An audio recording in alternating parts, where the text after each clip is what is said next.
Welcome to this overview of the NBCC service desk from the agent view at the New Brunswick Community College. So anytime a ticket gets assigned to a group that you're part of, you'll receive an email at your NBCC email. So you'll be able to see it. You'll see a new incident or service request, depending on what was submitted, has been assigned to your group.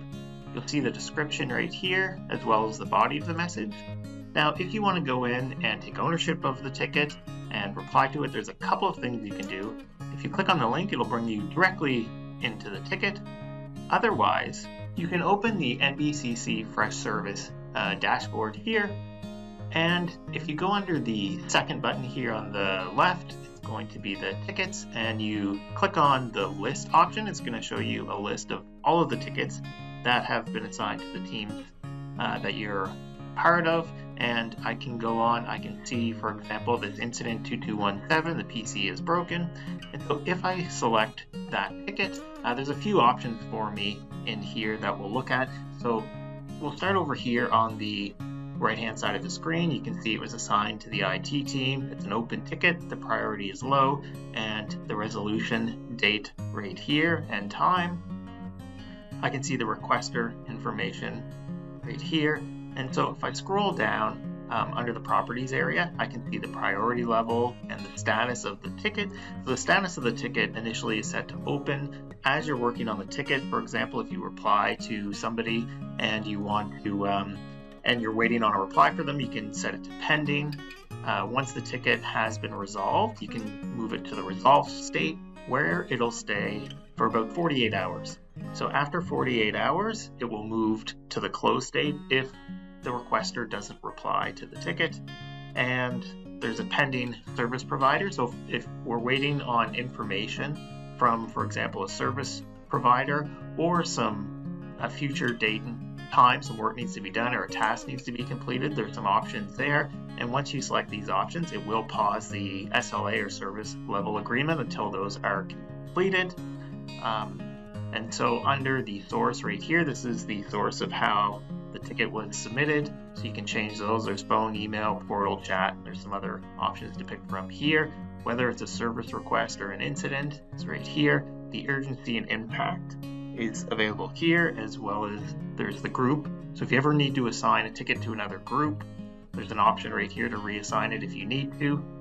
And if you want to take ownership of the ticket, you're just going to choose agent, select the name right here. And it's important that you do this early on so that nobody else is thinking that the ticket is not being worked on and they go in to have a look at it. And so if you ever want to see if anybody's working on the ticket, what you can do is in the upper left-hand corner of the screen, there's a little eyeball icon here. So if anybody is looking at this ticket at the same time you are, you will get notified in here. So this will be a dark color, and you can hover over and see the individual's name who's also looking at this ticket, so you can work with them so that the both of you are responding. The department right here, as well as the category, subcategory. If there's work that needs to be done, you can put in, planned start date and end date. If there's any effort that needs to be involved in this, you can put in, you planned effort to complete this request or incident, and the location and room number here. And so once you complete these things, just make sure you press the update button to update the information right here. If you want to reply to the ticket, there's a couple of options for you here. The first one is just at the top of the page. There's an option to reply there. Otherwise, there's just a reply button right here, so I can choose reply.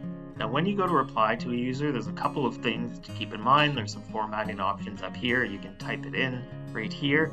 If you want to add an attachment, there's an option here at the bottom. There's also a couple other handy options here. There's some solution articles. So if you want to attach a solution article here, if I go and look for, big bright space related, for example, there'll be a bunch come up.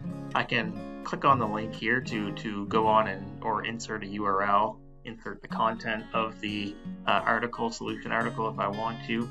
There's also right beside it canned responses. So these are some canned responses. So I can choose to add this one. So if I select that and press add, it's going to add this canned response right here. So it'll put in the person's name, the requester, and in the ticket, the information right here, and you can update the text as you need to and press the send button there.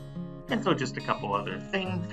If there's any related tickets, there's a related tickets tab here. So if there ever is a situation where you want to look at how somebody else handled this similar issue, that's where the information would show here. If there was any tasks associated with this ticket, you would see it here. The assets are if somebody in this case has a broken PC, if they added that PC to the assets area here, you'd see the PC number for that user, as well as any activities here. So this would be from the point the user creates the ticket, and all of the information replies, all of that will be tracked in the activities.